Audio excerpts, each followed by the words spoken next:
Well, from the very beginning of the Eurozone crisis, one of the major criticisms has been of the EU leaders' failure to adapt to the continuing problems. We're joined now by Hatζηστεφανου, whose documentary Debtocracy gained a lot of attention for opening the discussion about possible alternatives and challenging the assertion from Eurozone leaders that there was no plan B. Now, Aris, thank you very much for joining us. Now, the title of your documentary, Debtocracy, pretty self-explanatory, but can you tell us what the main messages of that documentary were? You know, we started with the idea that in other countries there were alternative solutions to this debt crisis that they weren't mentioned in Greece by the government or the mainstream media. But then we wanted also, not only as journalists, but also as citizens, to explain to the government and to explain to other European nations that we are not these lazy people, that we just spend more than we earn. We wanted to explain that what happened in Greece is actually the same with what happened in Portugal or in Ireland or in Spain. It is a structural problem of the world financial system, but at the same time a structural problem of the Eurozone. Because Eurozone, it's a system that creates deficit and debt to the European periphery, while at the same time creates surpluses to the European core. So it's not a lazy nation, it's not just the structural problems of the Greek economy, which of course exist, it's also something deeper that comes, I believe, from the European Union. So a few years ago no one was talking or criticizing the euro.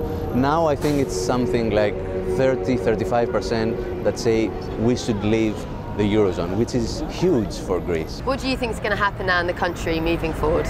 We're going to default. I mean, we knew that many years now that it's just impossible to repay a debt of 360 billion euros. The next step is to decide if we will stay in the Eurozone or if we will have to leave. And then, if we decide that we have to leave, there will be, of course, a problem with the banking sector. It's highly probable that it will collapse. And then the third step comes, which is to nationalize the banks. You have to take control of the banking system and to impose strict control in the capital flow so that all this capital doesn't leave the country. This may sound, you know, revolutionary, but it's not. It's actually what Iceland did a few months ago, and it managed to survive in this debt crisis. But we have to say that it's a different thing if we decide to default, if we decide to leave the Eurozone, and if we decide to nationalize the banks, and it's a completely different story if these decisions are imposed by the European Union or the International Monetary Fund. In this second scenario, it might be catastrophic for Greece. Well, your documentary looks at alternative options to simply staying in the Eurozone, but why do you think it took so long for these options to be discussed? There are many reasons. First of all, because the mainstream media are controlled by the same economic elite that control the shipyards, the construction companies. It's the same families, just a few families who control the media. And these families wanted the IMF in the country. Now, I think that these economic elites doesn't agree anymore. They realize that they might lose the control of the banking sector, that other banks from abroad might come. They understand that they are losing sovereignty, that foreign companies might come and take a bigger share.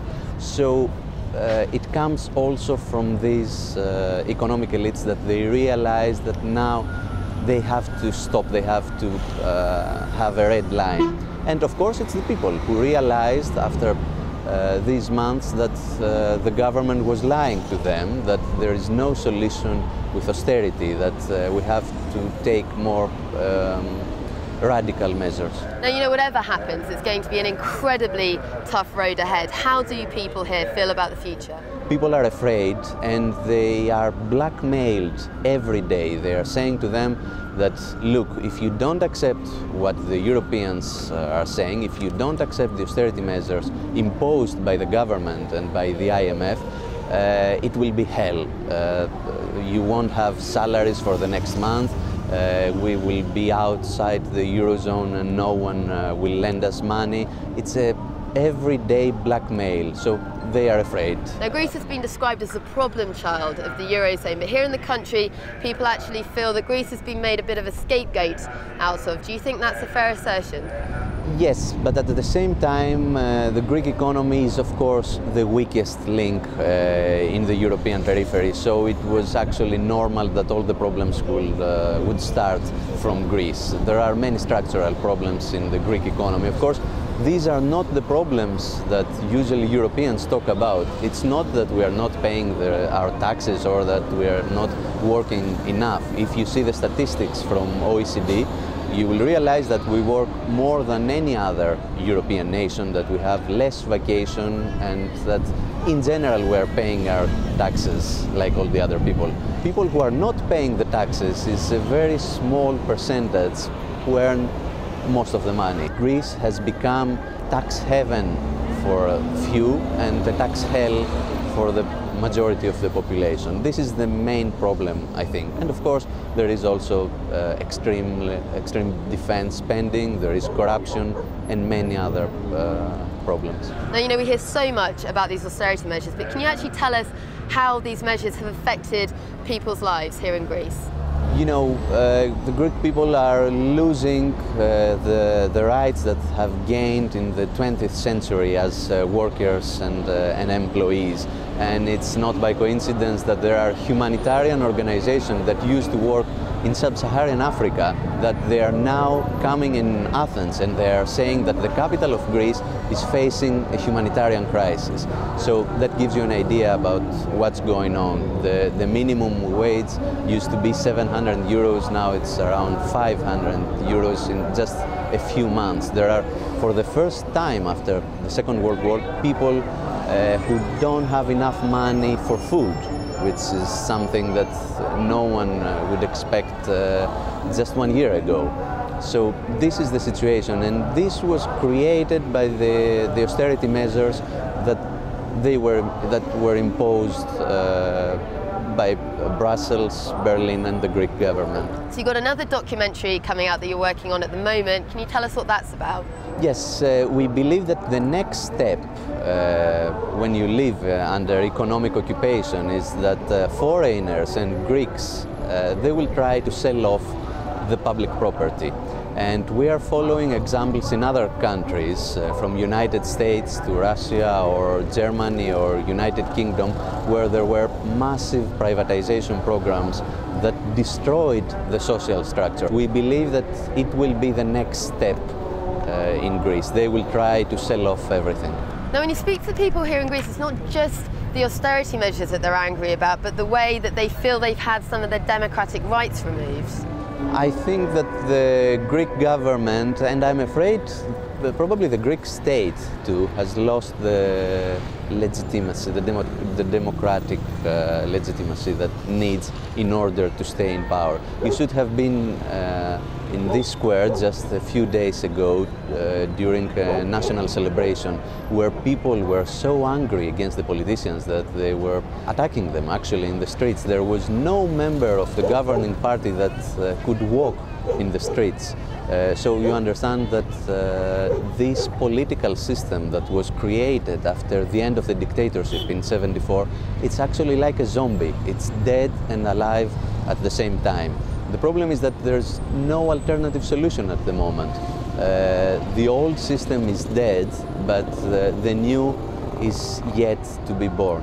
Should Greece be in or out of the euro? I think that the Eurozone is on the brink of collapse either way. I mean, it's not our problem. I think that Paul Krugman was saying just a few days ago that Italy is the main problem at the moment for the Eurozone, and he was saying, writing in New York Times, that it's better for the Eurozone to collapse sooner rather than later. Personally, I believe that we should exit the Eurozone because it is responsible for this debt crisis in Greece. But of course, again, depends on who takes the initiative for that.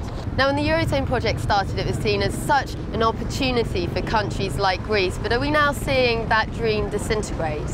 At first, we believe that the European Union will be not only an economic and monetary union, but a political union and a union of the people. And for a country that was just coming back to democracy after 7 years of dictatorship, it was really a dream that the European Union will provide to us peace and security. We later realized that that was not the case, that the European Union, and especially Eurozone, was just a monetary union, was just a tool in the hands of big banks and foreign corporations in order to do their jobs more easily and to take control of the populations, especially in European periphery.